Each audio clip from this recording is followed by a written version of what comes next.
జగన్మోహన్ రెడ్డి గారు ప్రతి విషయంలో కూడా రాజకీయంగా ఉండని, సామాజికంగా ఉండని, ఆర్థికంగా ఉండని వెల్ఫేర్ స్కీమ్స్లో ప్రతి ఒక్కరికి వెల్ఫేర్ స్కీమ్ చేరింది.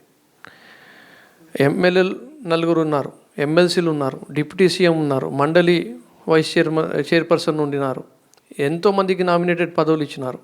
అలాగే 4% రిజర్వేషన్ కేసుని బలంగా పోరాడాలని చెప్పి మంచి అడ్వకేట్స్ని పెట్టడం జరిగింది.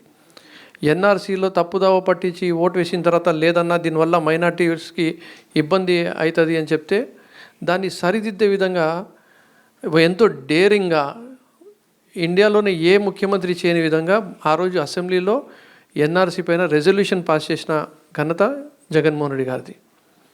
ఈరోజు వక్ఫ్ చట్టం పైన వ్యతిరేకంగా పోరాడాల్సిన అవసరం పడినప్పుడు ఆయనకు ఈరోజు ప్రతిపక్షంలో ఉన్న ఎన్నో ఇబ్బందులు కష్టాలున్నా మన వైపు స్టాండ్ తీసుకుంటే ఇంకా ఎక్కువ ఆయనకు ఇబ్బంది పెట్టే పరిస్థితులున్నా ఆయన మాత్రము మన వైపు మైనార్టీస్ వైపు నిలబడి లోక్సభలో మన leader of opposition Mithun Reddy గారు, రాజ్యసభలో వైవి సుబ్బారెడ్డి గారు దానికి ఆ బిల్లుకి వ్యతిరేకంగా ఓటు వేయడం జరిగింది.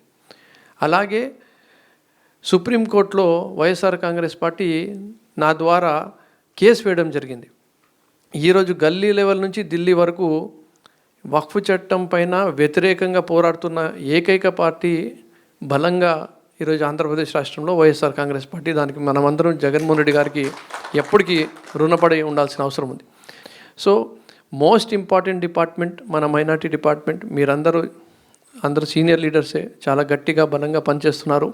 కానీ గౌరవ వైఎస్ఆర్ కాంగ్రెస్ పార్టీ అధ్యక్షులు జగన్మోహన్ రెడ్డి గారు ఇంకా ఈ డిపార్ట్మెంట్ని బలంగా చేయడానికి రాష్ట్ర స్థాయి నుంచి మండల స్థాయి వరకు, విలేజ్ స్థాయి వరకు నాయకులకు, కార్యకర్తలకు గుర్తింపు ఇవ్వడానికి ఒక ఆలోచన పెట్టినారు. దాంట్లో మీ అందరి సహకారము, అలాగే మీ సలహాలు, మీ సూచనలు ఉండాలని చెప్పి నేను మనస్ఫూర్తిగా కోరుకుంటూ రాబోయే రోజుల్లో మైనార్టీ సెల్ని బలంగా తయారు చేయడానికి మీ అందరి సహాయ సహకారాలు ఉండాలని చెప్పి తెలుపుకుంటూ సెలవు తీసుకుంటున్నాను. Thank you so much. YSRCP party అనేది ముఖ్యంగా మైనారిటీ పార్టీ అని చెప్పుకోవచ్చు. ఎందుకంటే తన తండ్రి ఏదైతే వైఎస్ రాజశేఖర రెడ్డి గారు మైనార్టీలకి చేసిన సేవ, అలాగే మైనార్టీస్కి ఇచ్చిన స్కీములు, మా నాన్న ఒక అడుగు వేస్తే నేను 2 అడుగులు ముందుకేస్తానని చెప్పిన నాయకుడు ఎవరంటే ఆయన జగన్మోహన్ రెడ్డి గారు అని చెప్పి మీకు అంతా తెలుపుకుంటున్నా. 2014లో చంద్రబాబు నాయుడు గారు కనీసం అంటే మైనార్టీస్కి 17 వాగ్దానాలు చేశాడు. అందులో ఒక్క వాగ్దానం కూడా పూర్తి చేయని చరిత్ర ఎవరిదంటే ఆయనదే చంద్రబాబు నాయుడు గారిది. కానీ మన జగన్మోహన్ రెడ్డి గారు మేనిఫెస్టోని ఖురాన్గా, భగవద్గీతగా, బైబిల్గా ఆచరిస్తానని చెప్పి మనకు 6 వాగ్దానాలు చేశారు.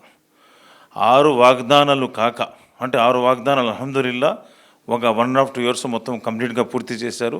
అది కాక 23,000 కోట్ల రూపాయలని మైనారిటీ అభ్యున్నతికి ఖర్చు పెట్టిన చరిత్ర కూడా జగన్మోహన్ రెడ్డి గారిది అని చెప్పి మీకు అంతా చెప్తున్నాను. ఇప్పుడు మళ్ళీ చంద్రబాబు నాయుడు గారు మళ్ళీ వచ్చిన తర్వాత ఇప్పుడు చూస్తే మళ్ళీ దగ్గర ఒక 9 వాగ్దానాలు 10 వాగ్దానాలు చేశారు ఇప్పుడు మళ్ళీ 2024లో. కానీ అది కూడా పూర్తి చేయలేదు.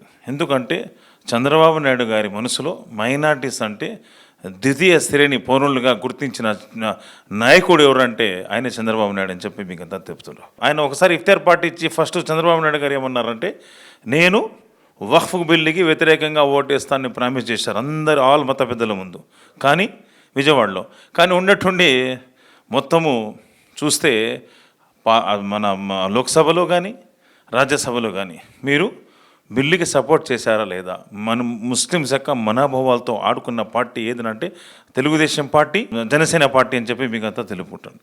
కాబట్టి మన జగన్మోహన్ రెడ్డి గారు ఏదైతే చెప్తారో చేస్తారు. అలాగే మన అసెంబ్లీ, మన పార్లమెంట్లో కానీ లోక్సభ, రాజ్యసభలో అగైనిస్ట్గా ఓటేసిన చరిత్ర వైఎస్ఆర్సీపీ పార్టీ. దీన్ని మీకు అంతా తెలుపుకుంటూ ఒకసారి మైనార్టీస్ ఆలోచించండి. ఇంకోసారి అల్హమ్దులిల్లా ముందు నుంచే మైనార్టీసు వైఎస్ఆర్సీపీ పార్టీ వెంబడి ఉన్నారు. లాస్ట్ టైం ఎలక్షన్లో కూడా దగ్గర 70% ఓట్లు కూడా వేశారు. 30% ఓట్లు వేయలేదు, కొంతమంది మభ్యపెట్టడం వల్ల. ఈసారి అల్హమ్దులిల్లా మీ డిస్టిక్ ప్రెసిడెంట్ అందరితో ఒక రిక్వెస్ట్ ఏంటంటే 100% ఓట్లు ఈసారి వైఎస్ఆర్సీపీ పార్టీకి వేయాలని కోరుకుంటూ కింద గ్రామ లెవెల్లో కానీ, మన కాన్స్టిట్యూషన్ లెవెల్లో కానీ, అలాగే స్టేట్ లెవెల్లో కానీ మొత్తం లీడర్స్ ఉన్నారు ఇక్కడ. వాళ్ళకంతా నేను రిక్వెస్ట్ చేసేది ఒకటే, కింద నుంచి బాగా పనిచేసి మైనార్టీ సోదరులకి చెప్పమని కోరుకుంటున్నాడు. మన ఏదైతే మైనార్టీస్కి మన ముస్లిం సోదరులకి అండగా ఉన్న పార్టీ ఏదనంటే అదే వైఎస్ఆర్సీపీ పార్టీ అని చెప్పి చెప్పుకుంటూ శుక్రియా, జజాకల్లా, అల్లాహ్.